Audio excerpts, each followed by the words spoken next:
it is essential that the government of Tunisia uphold its commitments to respect the independence of the judiciary as stipulated in the Constitution. The United States reiterates our calls for an accelerated political reform process in Tunisia that responds to the aspirations of the Tunisian people through the inclusion of diverse voices representing political parties, civil society, and unions, particularly in the ongoing national consultations, and that ensures the continued respect for Tunisia's human rights. At this critical time, we also urge the government of Tunisia to prioritize implementing the economic reforms required to stabilize the financial situation and address Tunisia's growing economic challenges. With that, happy to take your questions. Matt. Thanks, Ed. So I realize that Ukraine is still the flavor of the day, but I don't really have anything big on Ukraine. So I will, after I ask my first very brief initial question, I'll defer to others on Ukraine because I want to go to Iran. Just on Ukraine, the joint statement, I realize that in the press conference, the Secretary and Mr. Borrell spoke about Russia, but I'm just wondering why there was no mention of Russia at all in the joint statement from the EU-U.S. Energy Council meeting. I mean, it wasn't, the word wasn't even in there. Well, the word Ukraine certainly was. Well, there was there was a robust discussion of Ukraine. There was a robust discussion of the contingency planning that we're doing in the event that Russia does not choose the path of diplomacy, does not choose the path of dialogue. And as the joint statement noted, the Council reiterated that it is unacceptable to use energy supplies as a weapon or geopolitical lever. This is what we have been saying all along, and much of the discussion today between the Secretary and between the High Representative was part and parcel of the contingency planning that we've been doing for some time now. But what, I mean, was there a reason that Russia's not mentioned in there? I mean, presumably, yes, it's obvious that the threat to European energy security is coming from Russia. They're the main supplier, and this is. But I'm just wondering why it wasn't mentioned. Was there some objection to it being mentioned? Did it ever come up in the discussion? I am not aware there was any substantive reason for it. All right, I will pass, but I do want to. I have a couple important ones on Iran. I'm sure we'll get there. Definitely. Senior U.S. officials are in Europe this week coordinating sanctions and export control measures that can be used in the event that Russia invades Ukraine. Mm-hmm. Is the U.S. looking for commitments from counterparts during this trip on what action will be taken if Russia invades? And will Nord Stream 2 be part of discussions? So, Daphne, what we spoke about earlier was the fact that we continue to take part in robust and to lead robust coordination and consultation with our European partners and allies on the consequences that would befall Moscow if it chooses the path of aggression. We've been consulting very closely with our allies and our partners over the course not of weeks, but really of months now. And that includes the package that would respond to Russian aggression. And so as you alluded to today, a U.S. delegation that included officials from Treasury and from the Department of State, including the Assistant Secretary of the Treasury for Terrorist Financing and Financial Crimes, Elizabeth Rosenberg, Assistant Secretary of Commerce for Export Administration, Assistant Secretary Rosamund Kindler, Deputy Assistant Secretary here at the State Department, Molly Montgomery, traveling to Europe to discuss technical coordination. So over the past several weeks and even longer, we've discussed at a strategic level what the consequences that would befall Moscow were it to choose this path. There have been very detailed discussions in the context of that. Beyond the broad top lines, there are a myriad of details and technical matters that will need to be worked out if we are in the unfortunate position of having to move forward with this strong and unified response. And so what our team from the State Department, from the Department of Commerce, from the Department of the Treasury are doing is meeting with their counterparts and European interlocutors to have those, to continue, I should say, those technical discussions to ensure that across the board we're ready to go should, again, we be in the unfortunate position of needing to mobilize this response. Will Nord Stream 2 be a part of that? Well, I don't know if they'll be part of these specific discussions. What I can say is that Of course, the president is meeting with Chancellor Scholz today at the White House. Leading up to this meeting, we have had a number of discussions with our German allies on energy security broadly, on Nord Stream 2 specifically, both in the context of what we're seeing from Russia and beyond. Yeah. Yes. Thank you, Ned. Good to see you again. Good to see you. Thank you. I have a few questions on South Korea, China, and North Korea. First of all, on South Korea.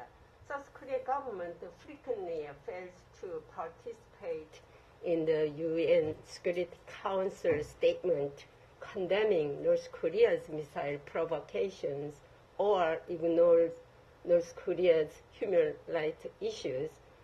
How does the U.S. evaluate South Korea's attitude? The second one on the China. After the UN Security Council meeting last week, the Chinese ambassador to the UN has blamed United States for the recent missile launch by North Korea. As you know, the South Korea is, he is insisted that the U.S. should take a more flexible approach. As you know, North Korea and China and Russia are strategically the same body. What is the United States position on China justifying North Korea's missile provocations? So let me take your first question first. As you know, since the start of this administration, we have been investing heavily in our alliances and partnerships around the globe, and of course that includes in the Indo-Pacific. There are a number of shared challenges and shared opportunities we have with our allies in the Indo-Pacific, of course our treaty allies, Japan and the ROK. Among them, and among those challenges are the DPRK. Maybe certainly is one of the more pressing challenges we have with those allies. In recent days, the Deputy Secretary, our Special Representative for the DPRK, Sung Kim, they have engaged their South Korean, their ROK, and Japanese counterparts. And as I think you know, this evening we'll be departing for Australia, where we will see our Japanese counterparts in the context of the Quad. There will be a bilateral engagement there before we then go by way of Fiji to Hawaii, where we'll engage in a trilateral discussion with our South Korean and Japanese counterparts. And I think I can be confident that one of the priority issues of discussion in that setting will be the recent provocations we've seen from the DPRK, including its missile launches. We know that when it comes to the fulfillment and the achievement of any progress towards our overriding goal, one of the indispensable ingredients is close coordination with our allies and partners. And Japan and ROK are, of course, two of our allies with whom we work with most closely on this challenge. We know that bilateral coordination is important, but we also know that trilateral coordination between the United States, Japan, and the ROK really is and will be indispensable if we are to achieve progress. It's also a priority for our allies, Japan and the ROK, because of the threat that the DPRK poses not only to Americans in the region, potentially to deployed forces, but also to our treaty allies, Japan and the ROK. So it's something we take extraordinarily seriously, and we know they do as well. When it comes to, and this gets to your second question, our approach to the DPRK.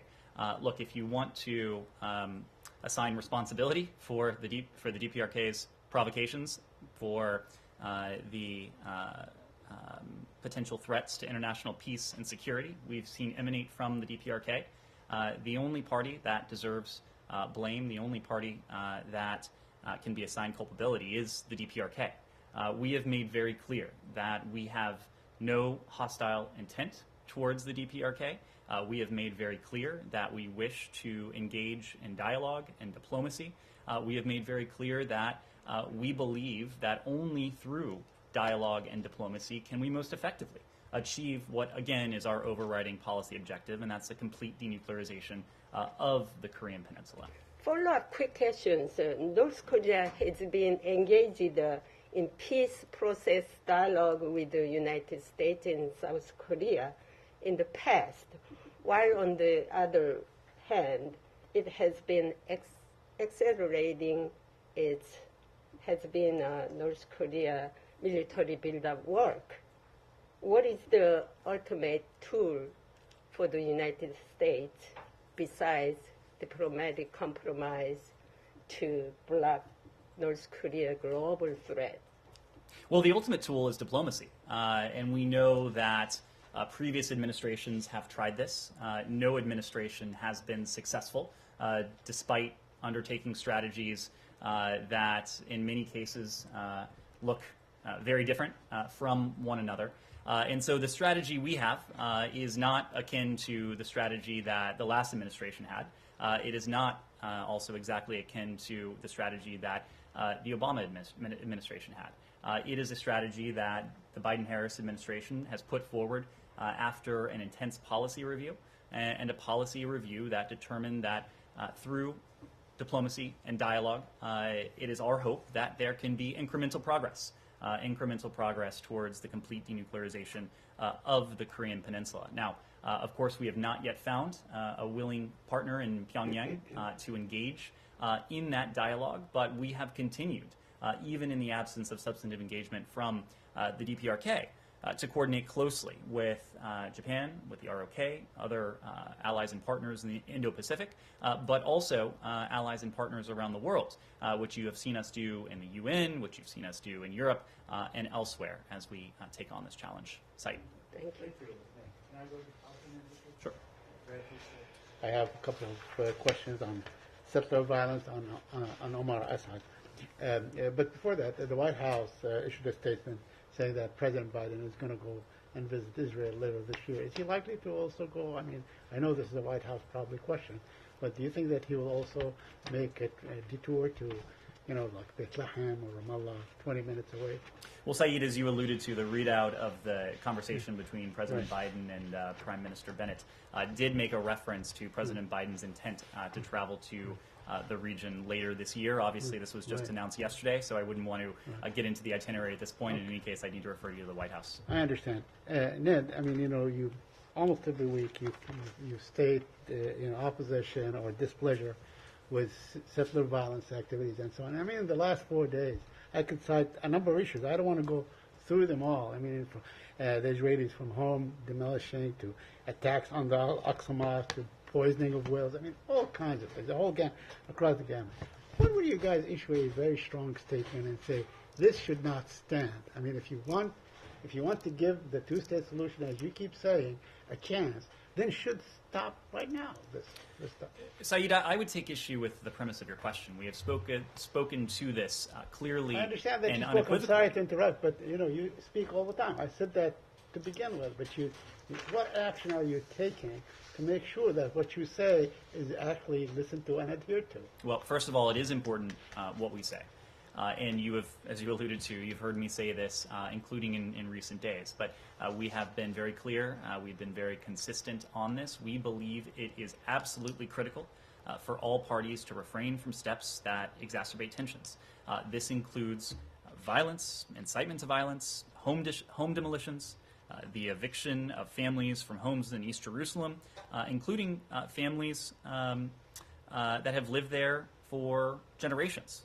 That includes the destruction of property and for providing compensation for individuals imprisoned for acts of terrorism. All of these things move us further away from what continues to be our desired end state, and that is a two-state solution. A two-state solution that continues to be in the best interests of Israel, of the Palestinian people, and something that successive American administrations have supported. Now, one last question on Omar Assad, the Palestinian American who died in Israeli custody. I know that last Tuesday you guys issued a statement. Has anything transpired since then? Have the Israelis come forward to you? Are you completely satisfied, or are you still asking for more accountability? Because apparently those who did it, they were sort of slapped on the wrist. Well, we did issue a statement on this yesterday. That statement spoke of our concern, but it also spoke of our ongoing dialogue with our Israeli partners on this. We did. We issued one on February 1st, I believe. Yeah, not yesterday. Sorry, did I say yesterday? Yes, you we did. issued it last week. I'm Last sorry. Tuesday, Yes, we got it. yes. Yes. Just a quick update on Ukraine. Sure. Do you have any idea of when you're going to have the formal response from Moscow and when there is new engagement with Foreign Minister Lavrov? Have you We don't have any updates on that. As I conveyed last week, the Secretary had an opportunity to speak to Foreign Minister Lavrov. It was our understanding following that engagement that the Russians were working on a response to our so-called non-paper response that would be sent to and approved, presumably, by Vladimir Putin before it would be transmitted back to us. That has not yet happened.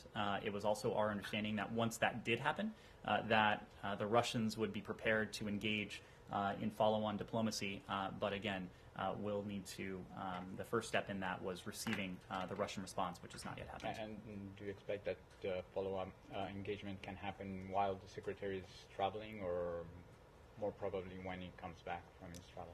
We don't have any additional details to share in terms of timing, in terms of format, or the mode for that engagement, so I'd hesitate to get ahead of it. Ben? Can I just make sure, I think I know the answer to this, but I just want to make sure about the, and without getting into the whole back and forth that happened last week. I don't know what you're talking about, Matt. No, nor do I. Your belief that there is some Russian false flag operation that's being planned has not changed, right, since last Thursday? Is that correct? That is correct. That is correct. Are you prepared today to offer any addition? What I am prepared to do today is to explain what I perhaps inartfully tried to do last week in explaining what it is we're trying to do and why we're not able to provide a full set of information, or at least all of the information that you and your colleagues may ask for. The Secretary spoke to this briefly earlier today, but this gets to our bottom line proposition. We believe that the best antidote to disinformation is information. And that is why you have seen us employ concerted efforts across the board. We want to go the extra mile to ensure that, again, to the extent possible, the American people and people around the world have an understanding of what we know and what undergirds our concern for the threat that Moscow poses. Now, an element of that has been our declassification of information, including intelligence information, that is in our possession. And as you heard me say last week, we've done that with two overriding objectives in mind. The first, and of course our preference, is to be in a position to deter the Russians from going forward. We want, by exposing this information and making sure that Moscow knows what we know, to have them think twice or many more times before moving forward with such a reckless action. If we're not able to do that, if we're not able to deter a further invasion or aggression against Ukraine, we at least want to be in the position of having let the world know that despite the disinformation, despite the propaganda and lies that presumably Moscow will say after the fact, that the world will know what we knew all along, and that is the fact that Moscow sought to fabricate a pretext for this aggression, very similar to what they did in 2014. Matt, you know that in 2014, the Russians went into Ukraine, sent their proxy forces into Ukraine, claiming that Russians were under threat, claiming that a 3-year-old boy had been crucified, claiming that they had no choice but to do so. Again, this is why we are so concerned about what we are seeing now and what we know now. Now, in taking this approach, we recognize that the information that we're able to put forward will necessarily be limited. And it will be limited for a reason that you also know well. Again, even as we seek to expose Moscow's efforts, we don't want to jeopardize or potentially jeopardize our ability to collect this kind of information going forward. But when we do the cost-benefit analysis and we consider if the choice is between putting forward necessarily incomplete, sometimes broad, sometimes general information in an attempt to deter aggression, or, on the other hand, if the choice is to keep that to ourselves and potentially not play every card available to us, that's not a difficult choice. Again, we are doing this in an effort to, in the first instance, deter. If we're not able to do that, to expose what Moscow has had in mind all along. We want to see this crisis resolved peacefully. We want to see this crisis resolved diplomatically. And we will do everything we responsibly can. Responsible in terms of tactics, but also responsible in terms of our national security and our ability to continue to benefit from this information going forward to bring about what we hope is a diplomatic outcome. Okay, so I'm not going to go into like I did last week, but the bottom line is that no, you're not prepared to share any of the information that you have that would suggest that this is actually correct. Well, is that right? Again, we have shared significant information, No. and said I didn't want to get back into this. Do you have anything more that you can say to back up the claim than you had to say last week? Beyond what we told you last week in pretty detailed terms about the Russian plans, we don't have anything further to offer on that. Okay, and then the proof. Then you're saying, hold on, just the last one. The proof that you're correct is that nothing is actually going to happen. Is that what you're saying? No, because you putting this out there will have stopped. No, what I said is that our overriding objective in the first instance is to deter Russian aggression. That is why we are doing a number of things. Entirely only about this alleged false flag operation that you're talking about. You're saying that the proof that there is a false flag operation is going to come when nothing actually happens. I did not say that, Matt. I said that our overriding objective is to deter Russian aggression against Ukraine, further Russian aggression against Ukraine. I acknowledge I will probably never be able to, I will certainly never be able to give you the proof that you, I'm sure, want. But we are doing this not in an effort, I'm sorry to say, to satisfy you, but in an effort to prevent and deter an invasion. It's not really about satisfying me, but anyway, I don't want to take up. Can you clarify something on this point? Please. So you think that the Russians are still scheming to do this today with the same intensity as they were last week? I'm not in a position to give you an update on this specific scheme, but I think our concerns about the Russians potentially resorting to these tactics, the same sort of false flag tactics that they did resort to in the past, those concerns are still very present. Okay, one gets the impression that an attack or an invasion is imminent. It's just a question of time, maybe a few days, mid-month, whatever. So on the scale of 1 to 10, I know you guys like this. What is the likelihood of the invasion? Is it about 7? Is it about 8? Are we today closer to 9, let's say, than we were last week? I am going to refer you to Vladimir Putin. Again, we have put forward these two paths. It is our strong preference that we pursue the path of diplomacy and dialogue. What I will say, and what you heard the National Security Advisor speak to yesterday, is that we are now in the window, given what we have seen from the Russians over weeks and even longer now, amassing troops along Ukraine's borders, dispatching forces into Belarus, taking other steps that have positioned them to move forward at any moment if they so choose. We do not yet believe that Vladimir Putin has made a decision. It is our goal in all of this, including what I was discussing with Matt just a moment ago, to deter an invasion. If we're not able to deter an invasion, we will then resort to the other path. It's a path of hefty, stark consequences for Russia. It's also a path of defense for our allies on the eastern flank of NATO. Are you aware of reports where a high-level Russian officer, or the head of the officers corps, whatever it is, warned Putin against the invasion of Ukraine? I've seen these reports. I understand that there was an open letter, so I've certainly seen that. Again, I don't have a specific comment on it. Our goal is to solve conflicts through diplomacy. We're seeking to do that for the good of the American people, the good of Ukrainian people, the good of the Russian people, and people all throughout Europe, knowing that any renewed invasion of Ukraine would carry tremendous costs across many realms. It's our goal to do everything we can to avoid that.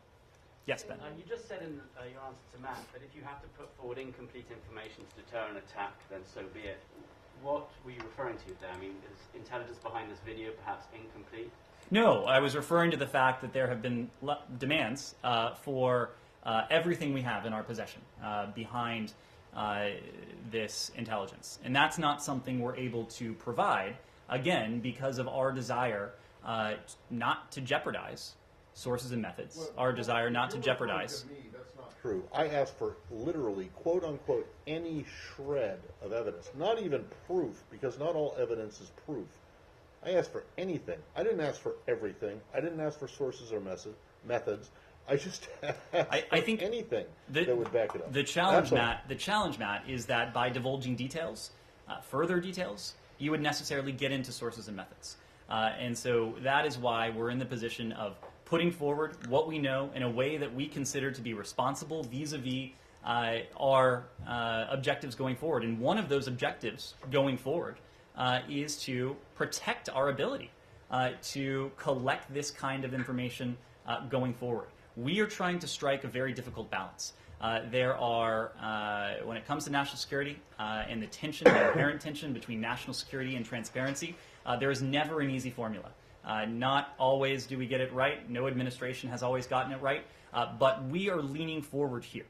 The only reason we're having this discussion is because we publicized some of what was in our possession. We could have kept that to ourselves. It would have made for a much less memorable briefing last Thursday, but that wasn't the responsible thing in our estimation to do. Again, we want to make sure at the end of the day, whether we are able to deter an invasion or whether in the aftermath of an invasion, that we have done everything we responsibly can to do that. And one of the tactics we've used, one of the tactics I would say we've used probably more so than previous administrations, is declassifying information or making public information that previously was not public. That is not something that administrations have done, certainly to this degree. You also say that we're in the window now where an attack might happen. You've said repeatedly that an attack is imminent. We've never said repeatedly that an attack is imminent. We have said that we are now in the window where if we have said that if Vladimir Putin decides to move. 50,000 people are going to be dead. What are you talking about? I can't be accountable for what others write. What we have said. Imminent is a word that has been used. What we have said is that if Vladimir Putin decides to go forward with an invasion, they have now positioned themselves to the degree that they're able to do that. Whether it is within a day, within a couple weeks, they have now reached that point. But imminent suggests that this is a foregone conclusion, that this is a certainty. So no one in the administration has used the word imminent to describe it. I think what you might have heard is potentially imminent. What if an invasion were imminent? We would not be prioritizing diplomacy and dialogue the way we have. Imminence suggests that this is a foregone conclusion, that there is no way to avoid it. I think if you've been listening to what we've been saying for the past 2 months now, the emphasis we've placed on dialogue and diplomacy, the emphasis that we've placed on deterring an invasion, the emphasis that we have placed on finding a diplomatic way out of this, you would understand that we're not talking about something that is a foregone conclusion. We are talking about something that is one of two paths. We've consistently talked about one of two paths. It's certainly possible that Vladimir Putin will choose that path. It is our hope that he will choose the path of diplomacy and dialogue, that we can avoid the bloodshed, that we can avoid the violence, that we can avoid the destabilizing forces that would descend not only on Ukraine, but well beyond in terms of the implications. My question was actually going to be, considering that we are in that window now and there's talk of a potentially imminent invasion, was there ever a discussion about postponing the Australia trip? Is now the right time to be crossing the world, going to Fiji when this invasion could happen at any time? Ben, we are a big country. We are a big department. We have a lot of challenges on our plate. The Secretary of State is the Secretary of State wherever in the world he is. He has access to secure communications wherever in the world he is. He, I'm sure, will be focused to a large degree on this challenge even while he is in the Indo-Pacific. It will certainly come up in conversations with counterparts in the Quad and elsewhere, but I can assure you you will also see that he will remain active on the phones with our interagency counterparts. He and we are capable of, again, not to use an overused metaphor, but of walking and chewing gum at the same time. Sorry, Ned, but the Secretary And juggling. The Secretary said that Ukraine is prepared to give special status in the Donbass region and so on. He was referring to the. He was referring to. Is that about sort of walking back from the SRP? No, it is reiterating what's in the Minsk agreements. The Minsk agreements spell out a means by which to de-escalate the conflict in eastern Ukraine. Special status is a term that's used in the Minsk agreements. Ben. After you made the accusation last week to the administration about this false flag operation, and then there were the assessments leaked over the weekend, the Ukrainian foreign minister tweeted today, "Do not believe the apocalyptic predictions. Different capitals are calculating different scenarios." Is he wrong that there isn't this sort of apocalyptic situation that you all are discussing? We see eye to eye with our Ukrainian partners in the sense that now is not the time for panic. What we are calling for, what we are doing, is moving forward with preparation. We want to be prepared, and we need to position ourselves to be prepared, regardless of which path it is that Vladimir Putin takes. It's our hope that we pursue that of dialogue and diplomacy. It is certainly possible that we are not able to deter an invasion, and not able to deter renewed aggression, and that we'll have to be prepared for that path of defense and deterrence. But, I mean, you say that you're seeing eye to eye. He's saying that what you're saying is wrong.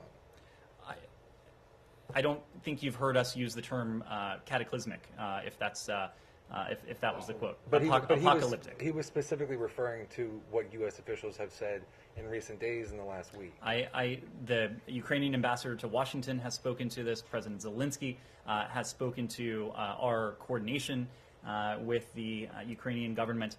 What we are doing is engaged in prudent preparation. We are doing that with our European allies, but also with our Ukrainian partners. When the Secretary and Foreign Minister Kuleba spoke on Friday, did the Foreign Minister express any of these concerns to the Secretary? Again, we issued a readout of that call, so I don't have anything to add beyond that readout. We have a close relationship with Ukraine. Ukraine, of course, is a close partner of ours. We can speak candidly with close partners when it comes to our concerns. Our Ukrainian partners, our European allies, and others, they know of the basis for our concerns. Number one, they hear what we say publicly in the same way you do, but we are also in a position to share some of that underlying information with our European allies, with other allies, as well as with our Ukrainian partners. Just one last question on this. In the Ukrainian readout as well, it said that the Secretary reaffirmed the U.S. was working to provide additional economic assistance to the Ukrainian government. Can you say anything more about that? What's on the table and a dollar amount, or if anything is forthcoming? Well, so we have said for some time now that even as we work to provide Ukraine with security assistance, we know that this certainly Russian aggression, even the threat of Russian aggression, could have a toll on Ukraine's economy. So we have provided $500 million in development and humanitarian assistance in the past year. We are exploring additional macroeconomic support to help Ukraine's economy amidst pressure resulting from Russia's military buildup. Last week, on February 3rd, we and several of our allies and partners announced a new partnership fund for resilient Ukraine. It's a fund that bolsters the resilience and perseverance of communities in eastern Ukraine, those communities that that are in some ways bearing the brunt, have borne the brunt of Russia's aggression. USAID has a expert in the country who's monitoring the situation closely, coordinating with other donors, assessing the evolving humanitarian needs of the Ukrainian people, and liaising with partners to ensure that they are able to rapidly scale up assistance should the need arise. Over the past year, we in Ukraine have finalized a memorandum of understanding on commercial cooperation. It's a memorandum MOU designed to facilitate commercial participation by U.S. companies across the Ukrainian economy and by Ukrainian companies here in the United States. And then finally, EXIM, the Export-Import Bank, has made available $3 billion in support for projects in Ukraine. And the DFC, the Development Finance Corporation, has a current investment portfolio in Ukraine of approximately $800 million across more than a dozen projects. Those range from renewable energy to higher education and access to financing for small and medium-sized enterprises. Rosalind, sure. My mask because I can't hear when I wear this. You keep talking about we want to resolve this diplomatically. There are reports that the Ukrainians have asked the U.S. to station some THAAD anti-missile systems in the eastern part of the country, ostensibly to guard against any Russian missile attacks. The UK has decided to deploy 350 Royal Marines to Poland. Are these kinds of actions the thing that the West wants to be telegraphing if it wants Moscow to actually resolve all of these issues about Ukraine and about NATO's posture? You know, I mean, how does moving troops and possibly stationing anti-missile systems actually get you what you want? Sure. So I can't speak to moves that haven't been announced, that are hypothetical, that may not come to pass. But what I can speak to is what we've announced. And everything we have announced has been in the vein of defense and deterrence across the board. Whether it is our security assistance for Ukraine, the $650 million that was provided last year, that is defensive security assistance. Whether it is the authorization for our NATO allies to pass U.S. origin material to Ukraine, that is defensive material. When it comes to the service members who've been put on heightened state of readiness, should they be called upon by the North Atlantic Council, that would be in the vein of defense and deterrence. When it comes to the service members who are being sent to offer reassurance and sent to deter further Russian aggression against, or Russian aggression, I should say, against NATO's eastern flank, that is done in the vein of defense and deterrence. Everything we are doing is in an effort to see to it that we are not faced with a renewed Russian invasion, that Russian aggression does not move forward. Now, we are doing all of this also knowing that in the end, Vladimir Putin may choose the path of conflict, of an invasion, of renewed aggression. But we are doing, as I was saying to Matt and to others earlier, everything we can in an effort to, in the first instance, deter, but also to send a very clear signal that we stand by our commitments under Article 5 when it comes to protecting our NATO allies, that the United States will live up to its obligations. The United States will continue to provide the sort of defensive security assistance that Ukraine needs to defend itself. But deploying a THAAD system is a pretty serious deal. I mean, think about the controversy in Korea, where they have asked for the systems, and it's engendered a lot of uproar as well as criticism from Pyongyang. I can't speak to measures that haven't been announced or that remain hypothetical. Yeah. Let me also ask you about Macron's meeting with Putin today. What sense does the U.S. have about what Macron was going to try to bring up once the cameras left the meeting room? Has Ambassador Sullivan and his team been able to get a readout from the French on how willing Putin is to back away in this crisis? Well, when it comes to the engagement of our partners, let me make the broader point that over the past month plus, we have heard from our European allies, we've heard from our Ukrainian partners, we've heard from others, an appreciation for what the United States has been doing with Russia diplomatically, and that includes in our bilateral engagement. And in expressing that appreciation and understanding, we've heard from our allies and partners that they have taken that approach because we have done all of this in a manner that is thoroughly coordinated, that has been consultative in its approach with our allies and partners, and that is conducted in full transparency with them. Nothing about without is not just a mantra for us. It is the guiding principle in terms of how we have conducted ourselves, including in our bilateral engagements with Russia. So similarly, we would welcome any diplomatic efforts that are conducted in a similar manner that have the potential, to de-escalate the crisis that Moscow has needlessly precipitated.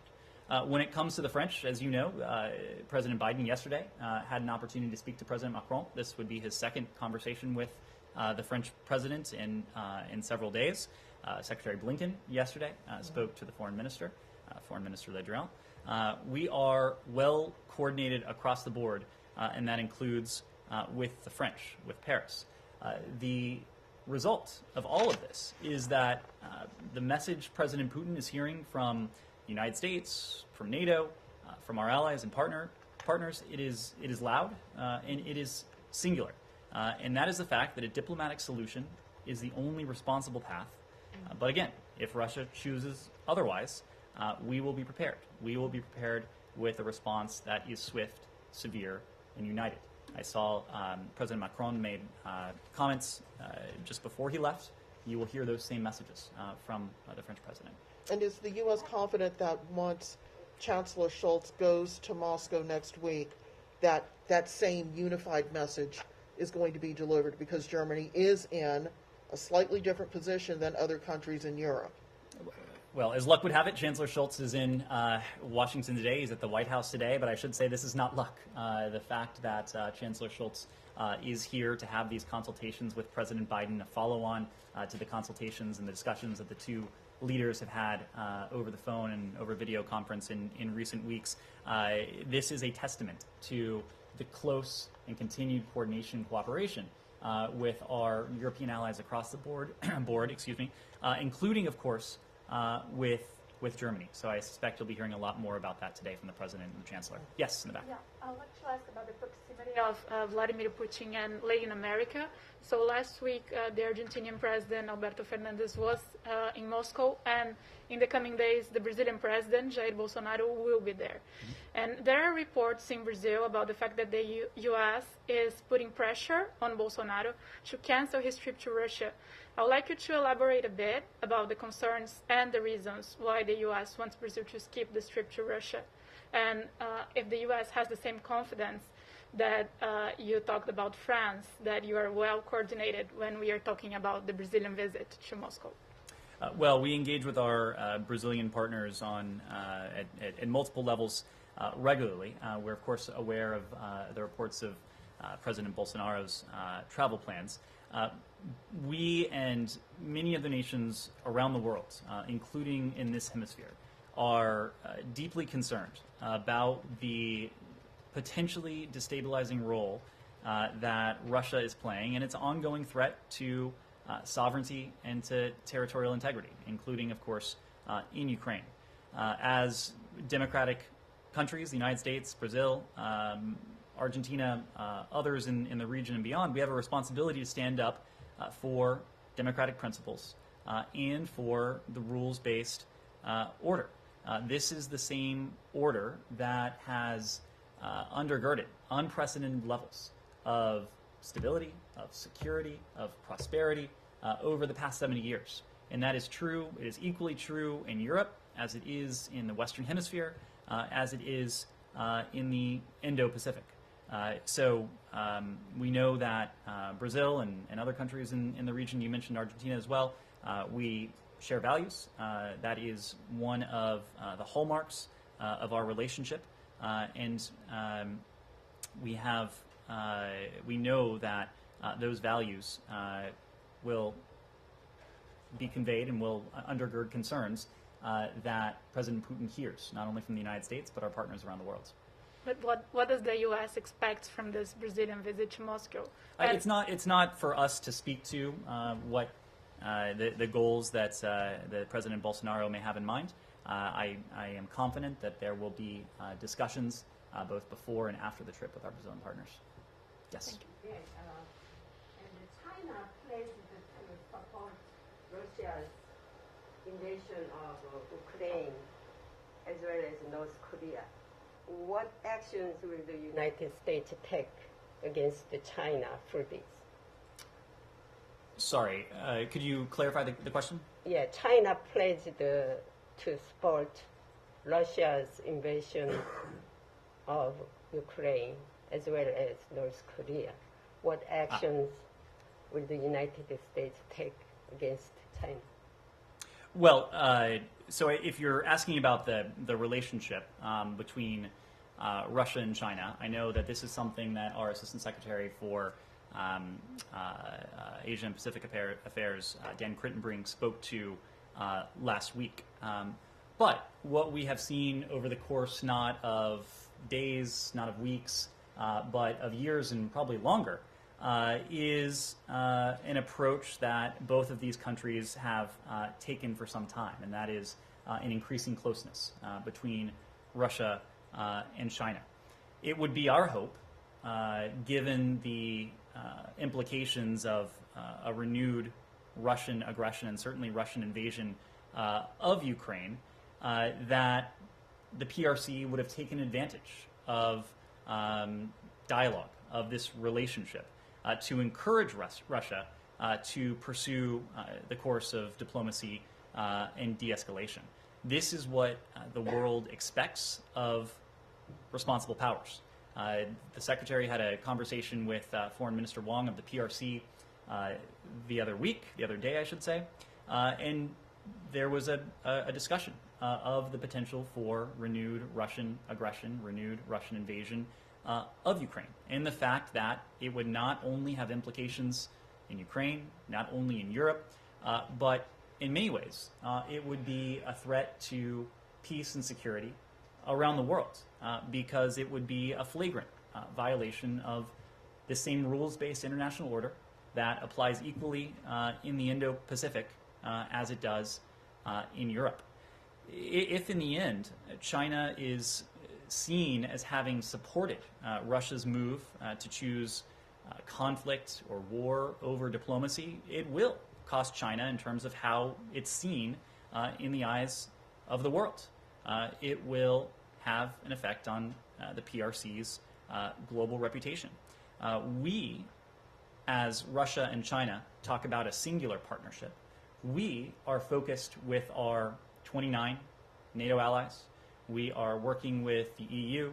We are working with our allies in the Indo-Pacific and partners around the world to not only incentivize and to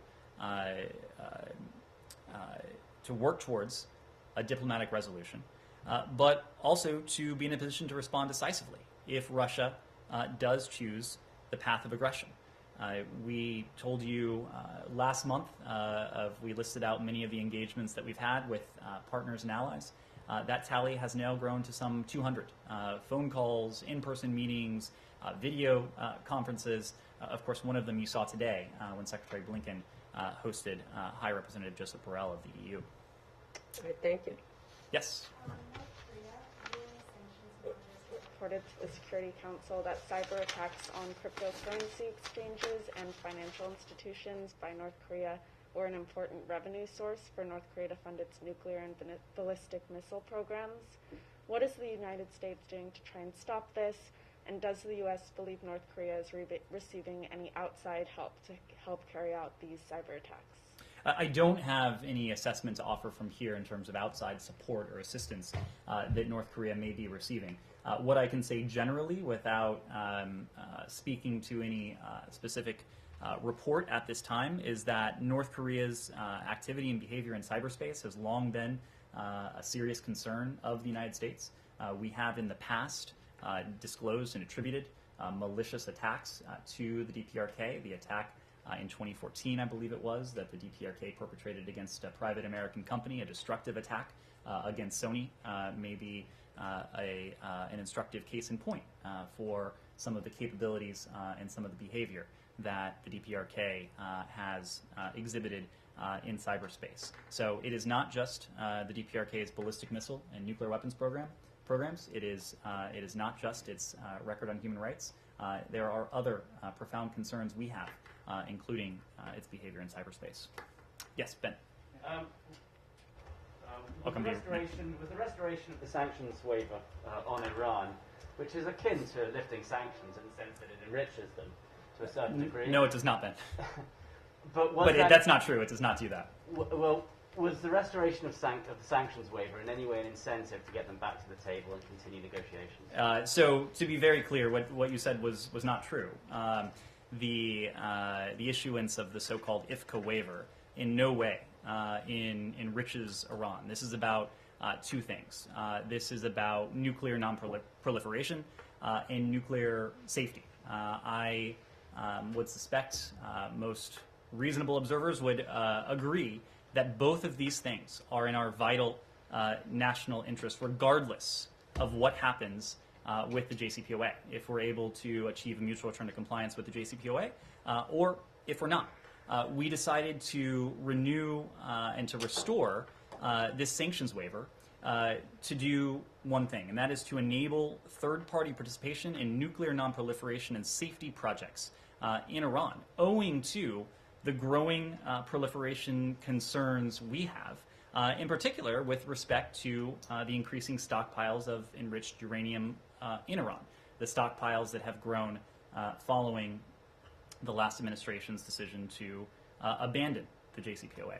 Absent this waiver, the sort of detailed technical discussions with third parties regarding the disposition of stockpiles and other activities of non-proliferation value, they couldn't take place. The Trump administration, as you know, provided a similar waiver for years, even after its foolish decision to leave the JCPOA, precisely because the last administration recognized the non-proliferation value of these waivers. I don't know that I've quoted Secretary Pompeo before from here, but Secretary Pompeo said about this waiver, quote, "This decision will help reduce proliferation risks." So additionally, the technical discussions facilitated by the waiver are necessary in the final weeks of JCPOA talks, as the waiver itself would be essential if we were in a position to if Iran were to resume compliance with its nuclear commitments. But again, even if talks do not culminate in a mutual return to compliance, these sorts of technical discussions could still contribute to our non-proliferation goals. Non-proliferation, nuclear safety, these things may not mean a lot to a whole lot of people. So just to give you a few examples of activities that this waiver would cover. For example, the modernization of the Iraq reactor based on the design approved by the JCPOA, the conversion of the reactor to a much less proliferation-sensitive design. This waiver would approve the preparation and modification of the Fordow facility for stable isotope production. It would remove a potential impediment to efforts to end uranium enrichment at Fordow, as Iran committed to do under the JCPOA. It would facilitate the transfer outside of Iran of enriched uranium to result in a reduction in Iran's stockpile to no more than 300 kilograms of up to 3.67% enriched LEU. I could go on, but the point is that this waiver is not about providing Iran with funds. This waiver is about what is manifestly in our non-proliferation interests, in service of non-proliferation safety to the United States, to our partners and allies around the world. Can you talk about the timing of it, though, and why the decision was taken on Friday? Well, if it had anything to do with Well, the fact is, if we are in a position to resume compliance with the JCPOA, this waiver will need to be in place in order to affect some of the steps to make Iran's nuclear program less dangerous. If we are not in a position to achieve a mutual return to compliance, these steps are still in our interest. What makes you think that that next step, that we're one step closer to rejoin the JCPOA? I didn't say that we were. I'm saying that this prepares us in the event we are able to achieve a mutual return to compliance with the JCPOA. This could still very much go one of two ways. A mutual return to compliance if Iran is in a position and willing and able to make the sort of political commitments necessary, or the alternatives that we've talked about in some less detail, but that we still talked about. Yeah.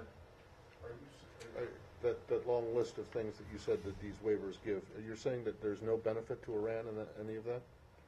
I am saying that the net benefit of this is a non-proliferation benefit for us. Iran gets nothing out of it? When you say sanctions, I'm not talking about. Hold on a second, Matt. You don't need to raise your voice. You're the one. You guys are the ones who said you were restoring the waivers, right? Okay.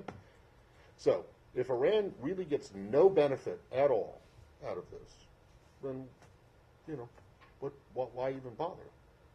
Why bother? I just explained to Ben because tell me why Iran doesn't benefit from this. Matt, this is something that you're talking about. You're assuming that everyone thinks that sanctions relief equals dollars. Well, that was the question. The question was Iran. You just no. It was. That wasn't really the question. That was the way you interpreted the question. You can refer to the sanctions relief does not necessarily mean only dollar bills flying across the table into the Iranian treasury's coffers, does it? Or is in this case, it will allow Iran to undertake nuclear non-proliferation and safety activities that would otherwise be prescribed. Iran that it was not getting before. The fact is, Matt, that what is in our non-proliferation interest can also be in some ways in Iran's interest. That doesn't change the fact that it is manifestly in our interest. Do they get a benefit? Matt, I was referring to. Do they get any benefit out of this or not? It is some of these steps were down to their interest. Do they get any benefit or not? This is in our interest to do, which is precisely why the last administration did it. In 2018, Secretary Pompeo, as I quoted before, said precisely, this decision will help reduce proliferation. And 2 years later, when he rescinded the waivers, he said that he accused Iran of participating in nuclear blackmail, and said that they weren't deserving of the benefits that accrue to them under this. You're stuck on this idea that, and interesting that you use the word enrich, because I think you're talking about it in terms of money, but enrichment obviously has a different kind of meaning when it comes to Iran. But I don't understand how you can say that Iran gets no benefit and that this isn't some kind of sanctions relief that the administration has offered to Iran before it has made any of its own concessions. Matt, the question I was responding to took this. Okay, well then forget about the question you think you were responding to.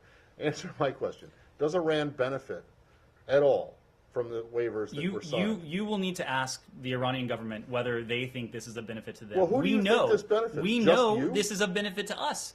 The ability of third-party entities to work on nuclear non-proliferation projects and nuclear safety projects in Iran, in the face of our growing concerns, non-proliferation and nuclear safety concerns, that is in our benefit, yes.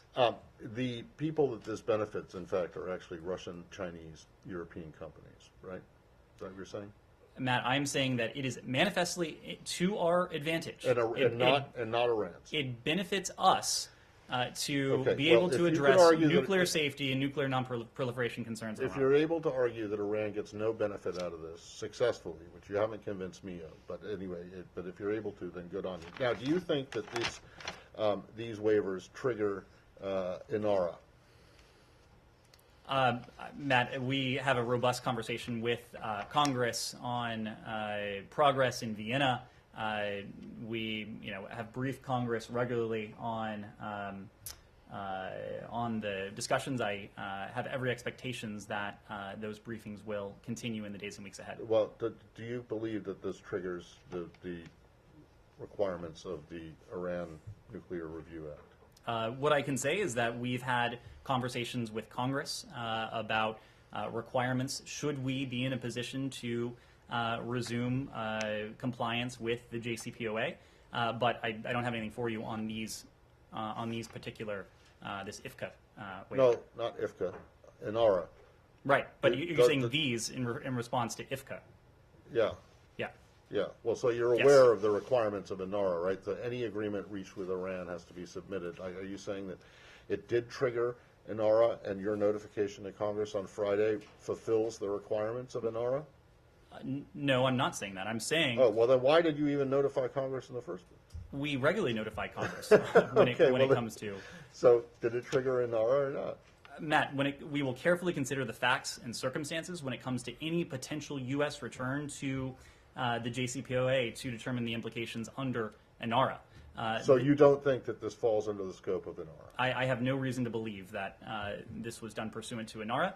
This is something as I said before, we regularly engage with Congress when it comes to developments in Vienna. Right, well, it's a technical issue, I get that, and it's probably boring the hell out of everybody, but it is an important one, because even if the notification wasn't done under INARA, do you think that the waivers trigger the INARA requirements for any agreement with Iran related to its nuclear program? These do relate to its nuclear program, This right? is, as you said, a technical question, so we'll get you a technical answer. Thank you. Yeah, why shouldn't Iran benefit?